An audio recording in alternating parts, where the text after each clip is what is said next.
I would upon a bit. Venerable viewers and followers, today we'll be looking at core literature.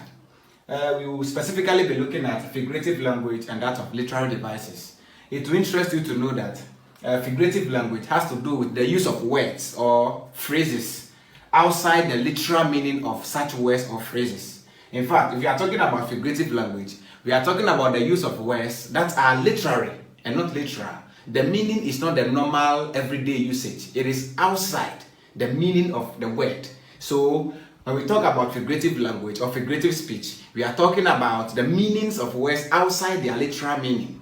When we come to literary devices, we are talking about the use of a technique that a writer uses in his or her writing in order to produce special effects in the writing. In fact, figurative language and literary devices, what they do in language or in speech is that they bring beauty, they add beauty to statements. So we'll be looking at simile, metaphor, name them. All these devices will be giving detailed explanations as far as their examples are also concerned. We will also be looking at use of opposites. Apart from the figures of speech, which are these ones, we'll be looking at opposites. That means that all these here, irony, oxymoron, paradox, and latex, these words, they have to do with the opposite, the use of some words that are opposite. We'll be looking at that. Then we come to sound devices.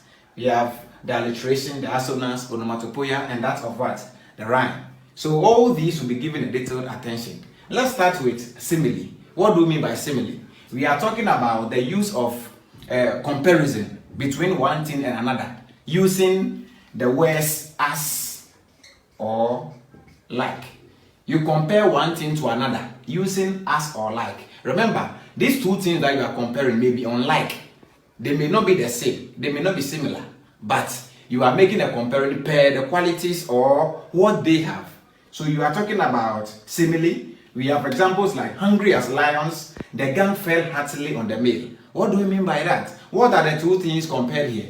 We are talking about lions. We are talking about the gang. So we are talking about a group of guys who are very hungry, and they are hungry as what? Lions. You can just imagine. They are not lions. Yes, that is what we mean by two unlike things that are compared with the use of as or like. So humans cannot be lions, but because of the quality, per what is happening to these guys, their hunger can be compared to that of lions when they are hungry. So you can imagine the effect. That is what we mean by figurative language. The effect is there. We are also talking about the food tastes like hell. Nobody knows what hell looks like. We have not been there before. But one can imagine, per the assumptions of people and opinions, idiosyncrasies, we can tell that hell is not a place suitable or, if you like, comfortable. So, this food tastes like hell. In other words, the food is not delicious or delectable. We are also talking about the rock, the actor, or if you like, the wrestler. Rock has muscles like bricks. Just look at the muscles, Okogan and Co. When they were the men, they were the hem of affairs when it comes to wrestling. You look at them, they have muscles like bricks. So we are comparing bricks and that of Rock's body, the muscles. We are also having Juliet Ibrahim being as charming as a mermaid. Yes, mermaid. One might have not seen a mermaid before, but per pictures, per images that we see, one could say that, oh, they are charming, they are beautiful. Therefore, Juliet Ibrahim has a beauty like that of what? A mermaid. So, Ibrahim, mermaid. We are also talking about Sarkodie, who raps so easily and so perfectly. So, Sarkodie, to Sarkodie, rapping is as easy as eating bananas. So, eating bananas is compared to what? Rapping, as far as Sarkodie is concerned. This is what we mean by simile. We have several examples. Someone can also tell you that your head like Obi Amponsa. I don't know how his head looks like, but just imagine. Alright, so we'll be looking at metaphor as the next figures of speech. Even before we look at that, I just want to remind us of one particular thing. Even in the Bible, John 16:25 to I think 29, Jesus told his disciples that I've used figures of speech to tell you these things. So the use of figures of speech cannot be underestimated. They are majorly important in one speech. Alright, so we are looking at metaphor as a figure of speech. Metaphor has to do with comparison between one thing and another without the use of as or like. So when it comes to metaphor, it is just like a brother to simile. But the point is that when it comes to metaphor, even though you are still comparing one thing to another, this time you are not using as or like, and that is the difference between a simile and that of a metaphor. Meanwhile, the two have to do with what? Comparison between two unlike things. Alright, so metaphor basically is the mother of all literary devices. Metaphor is the mother of all literary devices. So all of these that we have here fall under metaphor. He is the nucleus of all the literary devices or the figures of speech. The apple of my eye. We hear people say that, oh, Adua, you are the apple of my eye. Jocelyn Dumas, you are the apple of my eye. This is metaphor. We are talking about apple here, but we are not using apple as the literal meaning, but rather the literary meaning, the deeper meaning. So we are talking about connotation. What does it connote? Perhaps we are talking about beauty. We are also looking at O2 is a leaking barrel when it comes to what? Drinking alcohol. Now that we have coronavirus, the way people are abusing alcohol, I tell you. So this man is a leaking barrel when it comes to drinking alcohol. If you follow him, you are dead. We have one nice poem here that has to do with the use of more metaphors here. You are my sanitizer, the quarantine of my heart. My one and only COVID. When you are not beside me, I feel like I'm in lockdown. Thanks to Nanado.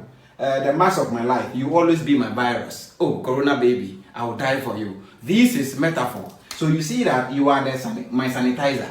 Sanitizer cannot be a human, but we are comparing one to that of the sanitizer. Perhaps because of what it does, quarantine of my heart, my one and only COVID. We are talking about mask of one's life, Corona baby. All these are what?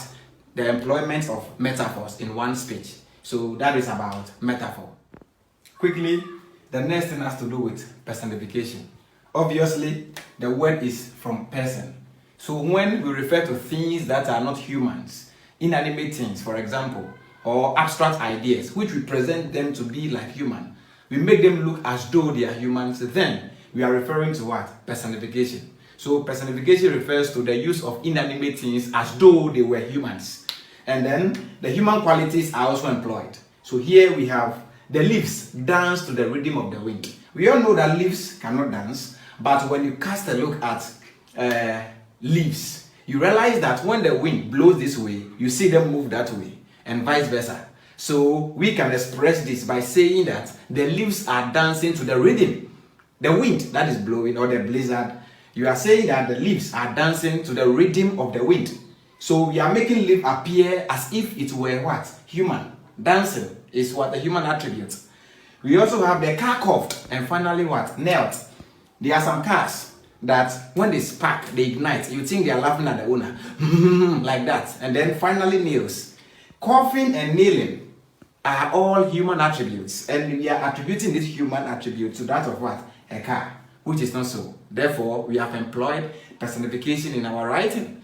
We are also referring to coronavirus paying Americans a surprise visit. As if coronavirus is a human that we can see it physically visiting Americans. This is also personification. We also have the fan is dancing. So if we have the fan rotating, instead of saying rotating, we are saying dancing. Once again, human attribute is used here to refer to that of a fan.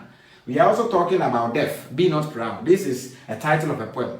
Deaf, be not proud. So that is about that. When we talk about personification, we are talking about inanimate things and abstract ideas. For example, death is an abstract idea. Thing we cannot see, something we cannot touch, we cannot perceive with any of our senses. But we are making it appear as though it were human. Therefore, this is seen as personification.